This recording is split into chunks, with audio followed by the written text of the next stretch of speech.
අද කාලේ ගෙවල් වල කොච්චර ඇහෙනවද? මේක නැහෙන්නේ නැහනේ. මේක නැහෙන්නේ නැහනේ. ඉතින් ඒ මිනිහලා හිටියත් මැරිච්ච උන් වගේ තමයි ඉන්නේ. පණක් තියෙන මොලයක් තියෙන මිනිස්සු විදිහට නෑ. ඇයි අර ගෑණිගේ වචනේ ගිහිල්ලා. එක කෙල්ලෙක් අහිංසක ඔය වගේ දහ දුක් විඳගෙන ස්වාමියාට ආදරෙන් හිටියා. කොල්ල ගණන් ගන්නේව නෑ බීලා ඇවිල්ලා තරි බානවා. උයාගත්තු බත් එක පොලේ ගහනවා. මේකිට දවසක් වේදනාව වැඩිකමට කිව්වා. තොට සහ ගහනවා මට පේන්න ඕන කිව්වා. ඕන්න. දැක්කද කටවල් වලින් යන වචන? තොට සහ ගහනවා මට පේන්න ඕන කිව්වා.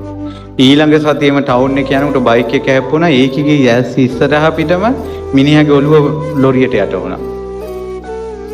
ඔන්න ඇස් ඉදිරි පිටම සහ ගෙව්වා. මීකී අඬ අඬ හිටිය අවුරුදු දෙකක්. කොච්චර මිනිහට බැන්නත් මැරුණාට පස්සේ අඬනවා බවලත්තු. ඊට පස්සේ අවුරුදු දෙකක් විතර ඉඳලා ආයෙ කසාදයක් බැඳගත්තා. මේ රාගේ මේ ආශාවේ හැටි බලන්න මිනිහලා තිත්ත වෙනවා පවුල් කද්දි. එපා වෙනවා පවුල් කද්දි. ඒ වුණාට මිනිහෙක් නැතුව ආයෙ කාලයක් ඉන්නකොට මිනිස්සෙක් ඕන වෙනවා. ওই ලෝකෙට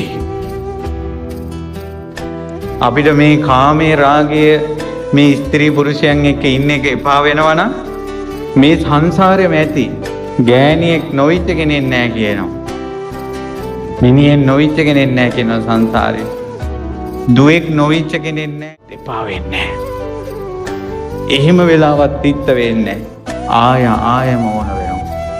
මේ ලාමක රාගේ ලාමක කාමේ ලාමක ආසාවල ස්වභාවය බලන්න කවදාවත් ඇති හිතෙන්නේ නැහැ. දෙවෙනි කසාද කරගත්තා. දෙවෙනි කසාද කරගෙන ටික කාලයක් යනකොට බඩට දරුවෙක් ආවා. කොල්ලා බෝධිසත්වෙක් වගේ බැඳපු කොල්ලා. මේ කෙල්ල හිතුණා මගේ කර්ම ඉවරයි. මගේ අපල ඉවරයි. අරක මැරුණේ මගේ අපලේ ගෙවාගෙන කියලා මේකිට හිතුණා. ඇයි ඉච්චර හොඳ මිනිහෙක් දෙවෙනි කසාදේ. දරුවෙක් ඉපදුණා. අංග විකලයි. අතපය වකුටු වෙලා කට පැත්තට ගිහිල්ලා කටෙන් කෙලවැක් කෙරෙනවා. ඇට සැකිල්ල හමකින් වැහිලා. අර කෙල්ල චෛත්‍යයක් ගානේ බෝධියක් ගානේ අඬ යනවා. මට ඇයි මෙහෙම වුනේ ආයෙත් අපලයක් ඇයි කියලා. ඒතොර හීනෙන් සුදු ඇඳගත්ත කෙනෙක් ඇවිල්ලා කිව්වා උඹ අඬන්න එපා. උඹගේ ප්‍රාර්ථනා ඉෂ්ට වුණා. උඹ කිව්වා කලින් මිනිහට රොට සහ ගහනවා මට පේන්න ඕන කියලා.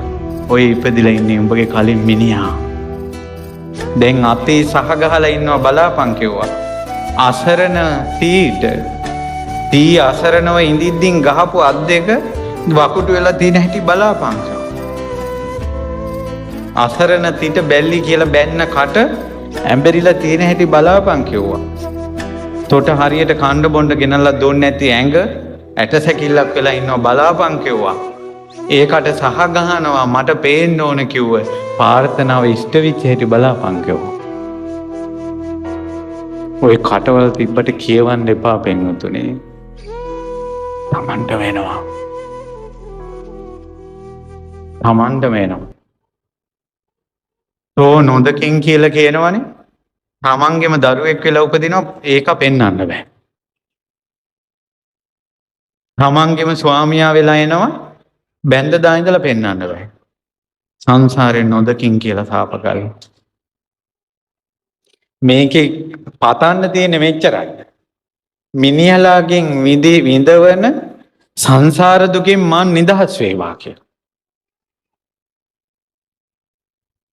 මාව තේරුම් ගන්න බැරි මේ ලෝකෙන් මාව නිදහස් වේවා කියලා. දුකක් දැනෙන්නේ නැති ලෝකෙන් මාව නිදහස් වේවා කියලා. මම මේ දුකින්ම සංසාර දුකින්ම නිදහස් වේවා කියලා. තෝ මට නම් එපා තෝ උපදින ගව් 7කින් මෙහා එපා කියලා කියනවනේ. ඉතින් මේ අදම ලංකාවේ මේ ලෝකේ කෝටි 400ක් පිරිමි ඉන්නවා. සංසාරේ වද දෙන්න තව එකෙක් ඉන්නවා. මොකද මේ සංසාරේ අපි හැම එකත් එකම පවුල් කාලා තියෙනවා.